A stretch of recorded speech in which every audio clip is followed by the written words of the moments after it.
নমস্কার বন্ধুরা, সোমা মজুমদারের কিচেনে সবাইকে স্বাগতম। আজকের রেসিপি সবার অত্যন্ত প্রিয় ও সুস্বাদু নিরামিষ আলু পোস্ত।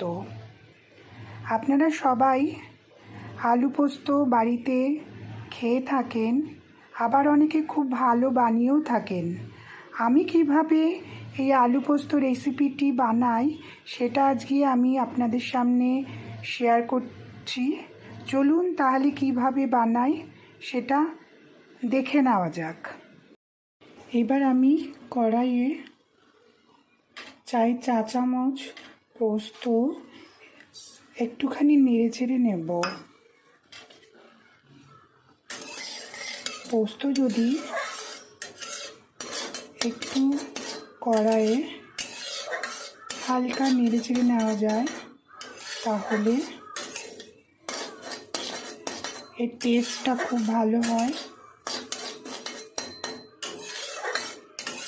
বেশি ভাজবেন না, হালকা 2 থেকে 3 মিনিট লো আছে।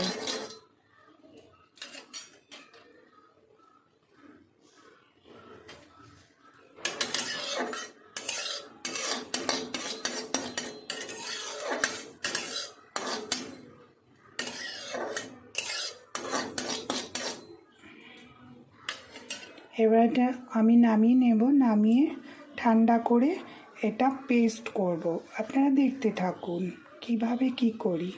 এবার আমি ভাজা পোস্তটাকে একবার শুকনোভাবে পেস্ট করে নিয়েছি।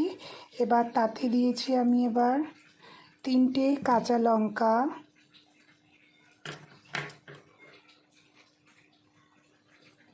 একটুখানি নুন আর একটা শুকনো লঙ্কা। আপনারা চাইলে শুকনো লঙ্কা দিতেও পারেন, নাও দিতে পারেন। এটাকে এবার একটু জল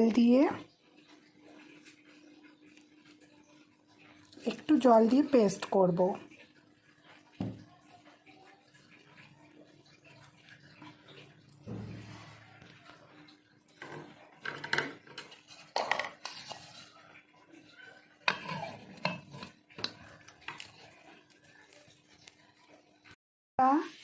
পোস্তটা পেস্ট করা হয়ে গেছে।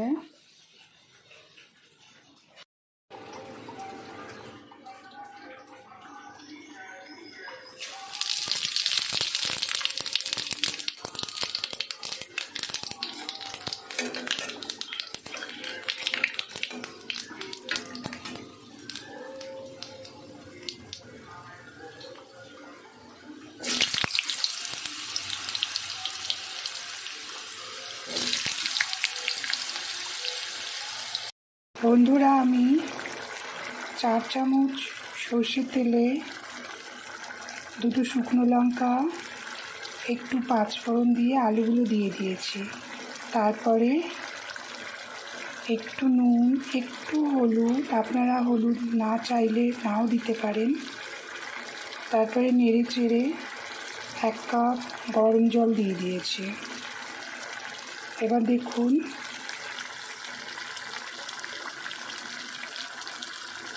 এটা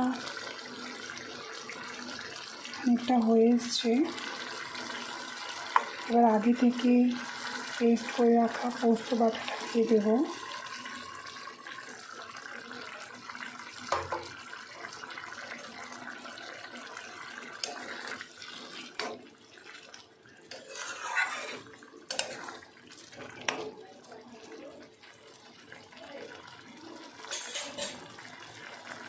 দিয়ে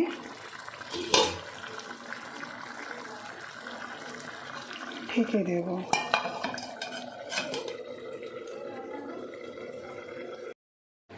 নমস্কার বন্ধুরা, সোমা মজুমদারের কিচেনে সবাইকে স্বাগতম। আজকের রেসিপি সবার অত্যন্ত প্রিয় ও সুস্বাদু নিরামিষ আলু পোস্ত। আপনারা সবাই আলু পোস্ত বাড়িতে খেয়ে থাকেন, আবার অনেকে খুব ভালো বানিয়েও থাকেন। আমি কিভাবে এই আলু পোস্ত রেসিপিটি বানাই সেটা আজকে আমি আপনাদের সামনে শেয়ার করছি। চলুন তাহলে কিভাবে বানাই সেটা দেখে নেওয়া যাক। এবার আমি কড়াইয়ে 4 চা চামচ পোস্ত একটুখানি নেড়ে চেড়ে নেব। পোস্ত যদি একটু কড়াইয়ে হালকা নেড়ে চেড়ে নেওয়া যায় তাহলে এর টেস্টটা খুব ভালো হয়। বেশি ভাজবেন না, হালকা 2 থেকে 3 মিনিট লো আছে।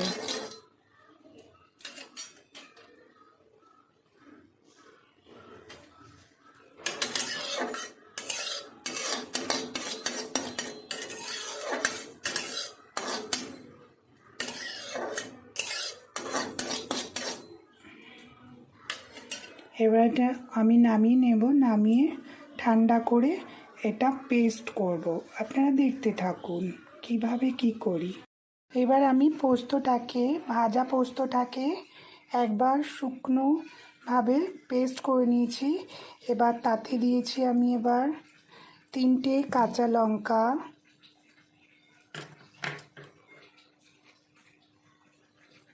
একটুখানি নুন আর একটা শুকনো লঙ্কা। আপনারা চাইলে শুকনো লঙ্কা দিতেও পারেন, নাও দিতে পারেন। এটাকে এবার একটু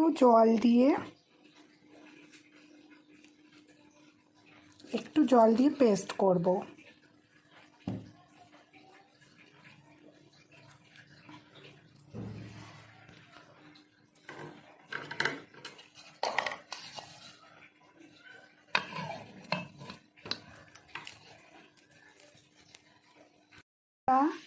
পোস্তটা পেস্ট করা হয়ে গেছে।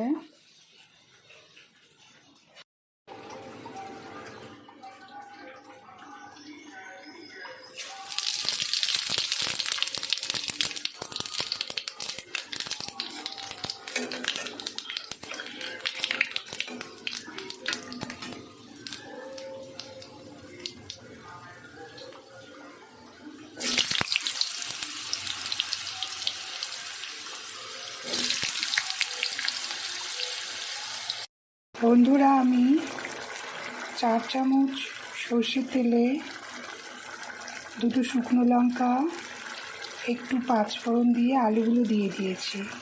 তারপরে একটু নুন, একটু হলুদ, আপনারা হলুদ না চাইলে নাও দিতে পারেন। তারপরে নেড়ে চেড়ে 1 কাপ গরম জল দিয়ে দিয়েছি। এবার দেখুন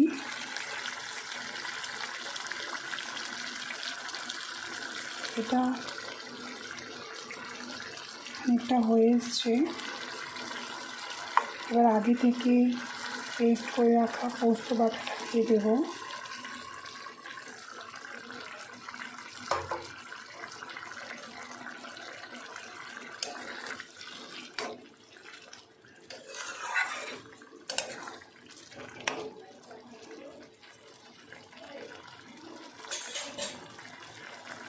দিয়ে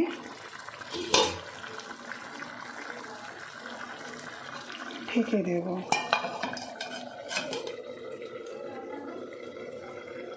নমস্কার বন্ধুরা, আজকের রেসিপি আলু পোস্ত। আজকের রেসিপিটা প্রত্যেকটি বাঙালির খুবই স্বাদের ও খুব প্রিয় জিনিস আলু পোস্ত। এটা প্রায় সবাই খেতে ভালোবাসেন। আজকের আমার রেসিপিটা যদি আপনাদের ভালো লেগে থাকে তাহলে ভালোবেসে একটা লাইক, শেয়ার অ্যান্ড সাবস্ক্রাইব করে দেবেন।